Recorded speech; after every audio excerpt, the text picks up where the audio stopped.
اعوذ باللہ من الشیطان الرجیم بسم اللہ الرحمن الرحیم وَلَقَدْ أَنزَلْنَا إِلَيْكُمْ آيَاتٍ مُبَيِّنَاتٍ وَمَثَلًا مِّنَ الَّذِينَ خَلَوْا من قبلكم وَمَوْعِظَةً لِّلْمُتَّقِينَ۔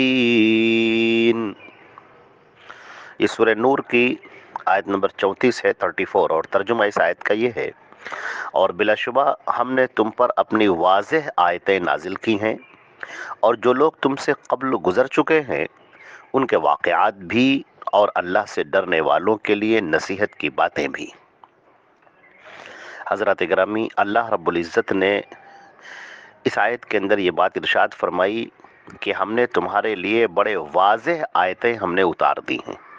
قرآن پاک کے اندر جو بھی احکامات دیے گئے ہیں بالکل صاف صاف بیان کر دیے گئے ہیں، کھلم کھلا انہیں کھول کر بیان کر دیا گیا ہے۔ توحید کی باتیں ہوں یا شرک کی وضاحت ہو، نبی صلی اللہ علیہ وسلم کی آمد کا مقصد ہو، جنت کا تذکرہ ہے، جہنم کا تذکرہ ہے، گزشتہ قوموں کا تذکرہ ہے، یہ ساری باتیں کھول کھول کر واضح کر دی گئی ہیں۔ اور قرآن پاک کی ان آیتوں کو سمجھانے کے لیے اور ان کے اجمال کی تفصیل کے لیے اللہ کے نبی حضرت محمد مصطفیٰ صلی اللہ علیہ وسلم پر اللہ رب العزت نے القاء فرمایا، جسے ہم حدیث کہتے ہیں۔ نبی کریم صلی اللہ علیہ وسلم اپنی مرضی سے کوئی بات نہیں کہتے۔ وما ينطق عن الهوى ان هو الا وحی یوحى، سورہ نجم میں فرمایا گیا، یہ اپنی مرضی سے کوئی بات نہیں کہتے۔ محمد صلی اللہ علیہ وسلم تم سے وہی باتیں کہتے ہیں جو ان کے اوپر وحی کی جاتی ہیں۔ لہذا قرآن پاک کی آیتیں بہت ہی واضح ہیں، اور جو بندہ ہدایت لینا چاہے، جو بندہ سمجھنا چاہے، جو صحیح سمجھ کے ساتھ قرآن پاک کا مطالعہ کرے، وہ ہدایت کو پا لے گا۔ کتنی ہی ایسی مثالیں موجود ہیں کہ لوگوں نے یہ کوشش کی کہ ہم اس قرآن پاک میں غلطیاں ڈھونڈیں گے اور اس کے اندر سے ہم ایسی باتیں نکالیں گے جس کے ذریعے سے ہم اسلام کو برباد کر سکیں۔ لیکن جب انہوں نے قرآن پاک کو پڑھنا شروع کیا تو وہ ان کا دل بدلتا چلا گیا، ان کے ذہن اور دماغ میں ایک زلزلہ آ گیا اور ایک انقلاب آ گیا، اور انہوں نے اپنی زندگی تبدیل کر دی، اور بغیر اسلام کو قبول کیے ہوئے انہیں کوئی چارہ نہ رہا۔ ان کا دل بول اٹھا کہ یہ سچی کتاب کی آیتیں ہیں، یا اللہ رب العزت کی اتارے ہوئے احکامات ہیں۔ بہت سارے لوگ ایسے بھی رہے جنہوں نے صرف یہ جاننے کی کوشش کی، ابھی جلدی ہی گزشتہ رمضان میں انہوں نے اسلام قبول کیا۔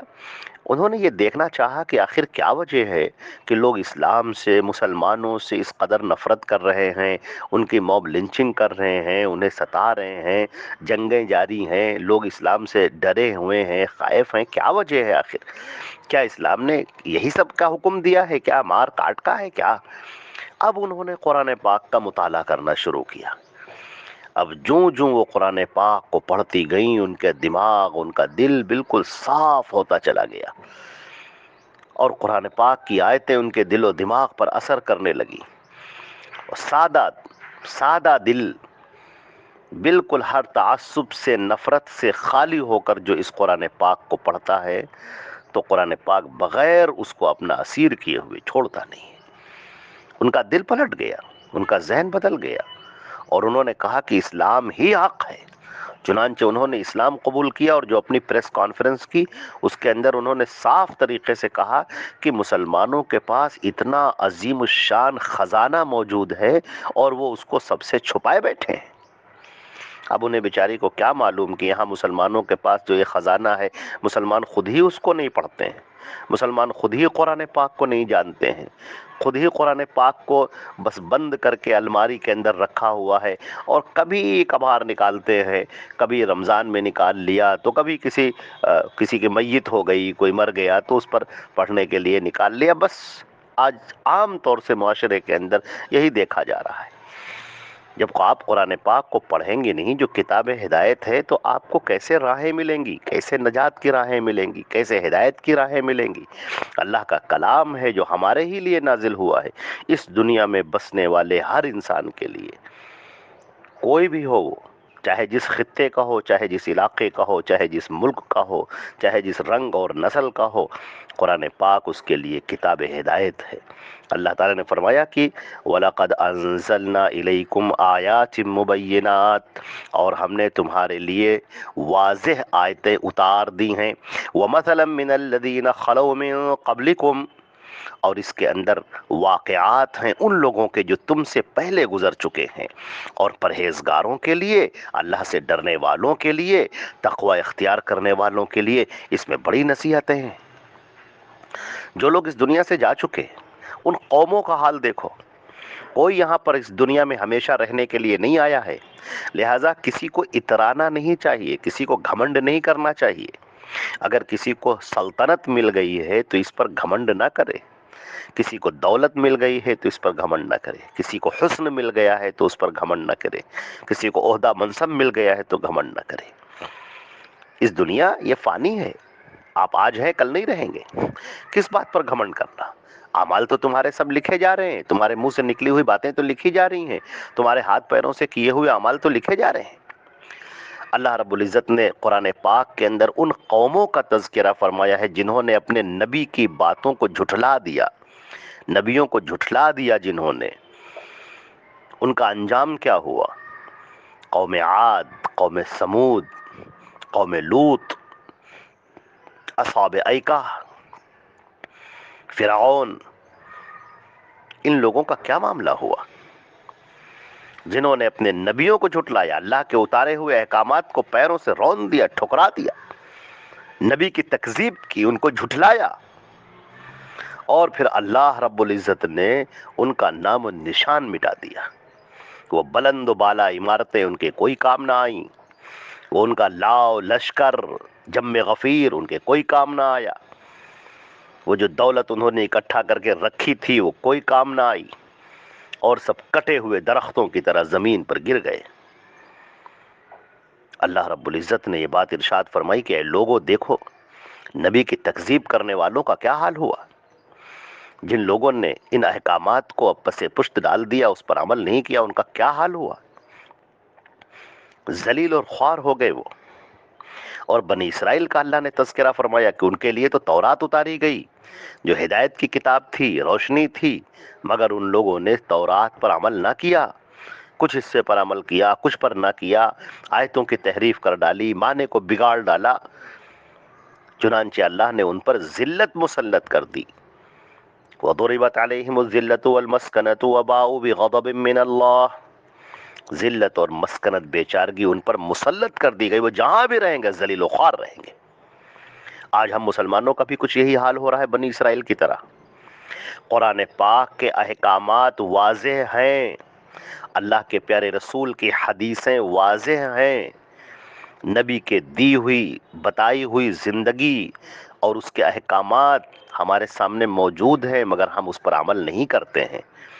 ہماری شادی بیاہ، ہمارے جنازے، ہمارے گھریلو معاملات، ہمارے خاندانی معاملات، ہمارا بزنس، ہماری تجارت، ہماری معیشت، اکنومی، سب اسلام سے بالکل دور ہے۔ ارے ہم تو اپنے بچوں کی تربیت بھی اسلامی نہج پر نہیں کرتے۔ ہم اپنے آپ کا ذرا سا جائزہ لے کر دیکھیں، شیشے کے سامنے، آئینے کے سامنے کھڑے ہو کر دیکھیں کہ ہم محمد مصطفیٰ صلی اللہ علیہ وسلم کے امتی ہیں اور ہمارے اعمال کیسے ہیں، ہماری زندگی کس رخ پر جا رہی ہے۔ ہم جو عمل کر رہے ہیں جنت والے عمل ہیں، جنت کو حاصل کرنے والے، یا جہنمیوں والے عمل ہیں؟ ہم وہ اعمال کر رہے ہیں جن پر اللہ کا غضب بھڑکتا ہے، جس پر اللہ نے اللہ جن پر غضبناک ہوتا ہے، جن پر اللہ نے سزائیں متعین کی ہیں، ہم وہ کام کرتے ہیں، دن اور رات کرتے ہیں، اور ایک بار بھی پلٹ کر نہیں دیکھتے۔ اس قرآن پاک کے اندر آیتوں کو کھول کھول کر بیان کر دیا گیا ہے، اور اس قرآن پاک کو سمجھانے کے لیے، ان کی آیتوں کی تفسیر کے لیے، اس کی وضاحت کے لیے اللہ نے اپنے نبی صلی اللہ علیہ وسلم کے ذمے یہ کام دیا کہ اے نبی تمہارا کام یہ ہے لِتُبَيِّنَ لِلنَّاسِ مَا نُزِّلَ إِلَيْهِمْ، کہ تم وضاحت کرو اس کی جو ان کے لیے ہم اتار رہے ہیں، جو نازل کیا جا رہا ہے، تم اس کی وضاحت کرو۔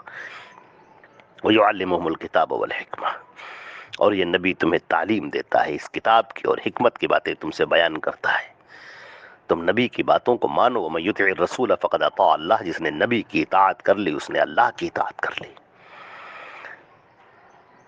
اس کے اندر جو احکامات دیے گئے ہیں ان احکامات کو سنو، اس کے اندر جو واقعات بیان کیے گئے ہیں ان واقعات پر غور کرو، تدبر کرو، سوچو کہ یہ جو مجرم لوگ اس دنیا سے چلے گئے جن کو اللہ نے عذاب دیا وہ کون سے جرائم تھے جن کی بنیاد پر ان کو عذاب دیا گیا، اور صالحین کا جو اللہ نے تذکرہ فرمایا، انبیاء کرام کا تذکرہ فرمایا کہ اللہ نے ان پر کیسے انعامات دیے، مومنین کا اللہ نے تذکرہ فرمایا اللہ نے کیسے ان پر رحمتیں نازل کیں۔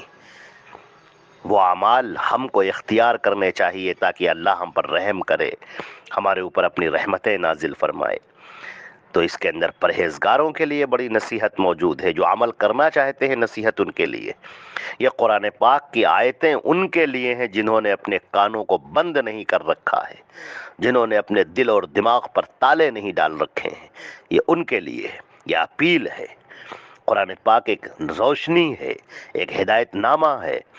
اب اگر روشنی سورج کی چمک رہی ہے اور کوئی شخص اپنی آنکھوں کو بند کر لے اور اپنے آپ کو اندھیروں میں محصور کر لے تو اس میں روشنی کا کیا قصور؟ روشنی تو ہے، وہ سب کے لیے ہے۔ جو ذرا سی ہمت کرے باہر آئے اور روشنی میں نہا جائے۔ تو یہ قرآن پاک، یہ دین، یہ اسلام، نبی کی تعلیمات، یہ ہر ایک کے لیے ہے۔ بس ہمت کرے آدمی، آگے بڑھے، اس قرآن پاک سے اپنے رشتے کو مضبوط کرے۔ یہ ایمان کو بڑھا دینے والی کتاب ہے، یہ نجات عطا کر دینے والی کتاب ہے، راہ حق دکھانے والی کتاب ہے، جنت میں داخل کر دینے والی کتاب ہے، اللہ کی رضا بتانے والی کتاب ہے، اللہ کی رحمتوں کو نازل کرنے والی کتاب ہے۔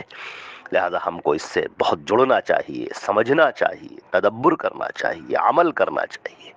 اللہ رب العزت ہم کو اور آپ کو اپنی زندگی کو قیمتی بنانے کی توفیق عطا فرمائے، قرآن پاک سے اور احادیث نبویہ سے ہم کو جڑنے کی توفیق عطا فرمائے اور عمل کی توفیق عطا فرمائے۔ والسلام علیکم ورحمۃ اللہ وبرکاتہ۔